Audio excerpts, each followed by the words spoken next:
काली लड़की अपना चेहरा धो रही थी। उसे लगा कि उसकी ठुड्डी में कुछ गड़बड़ है।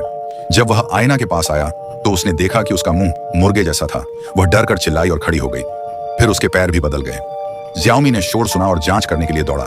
इस समय काली लड़की हमलावर रूप में बदल गई थी और उसने ज्याओमी को बताना चाहा कि वह उसका है, लेकिन वह अब बोल नहीं पा रहा था। अगले ही सेकंड में काली लड़की के कपड़े एक बड़े चिकन में बदल गए और उसके बगल वाली छोटी लड़की सब कुछ देखने के लिए मजबूर हो गई। इसी समय काली लड़की के माता पिता बाहर आए और दरवाजे से एक अजीब बड़ा तिलछट्टा आते देखा, इसलिए उन्होंने उसे पकड़ लिया। कई साल बाद ज्याओमी दादी बनी। को ईविल अकादमी में एक क्रेन के रूप में माना जाता है। वह अपनी शक्ल के आधार पर ईविल अकादमी में अध्ययन करने जा सकता था, लेकिन किसी कारण से वह अप्रत्याशित रूप से ईविल अकादमी में आ गया। सबसे महत्वपूर्ण बात यह थी कि एरिया जादू का उपयोग करना नहीं जानता था, इसलिए जब उसे फायर ड्रैगन के हमले का सामना करना पड़ा तो उसके पास लड़ने की शक्ति नहीं थी और वह केवल सभी दिशाओं में अपनी जान बचाने के लिए भाग सकता था।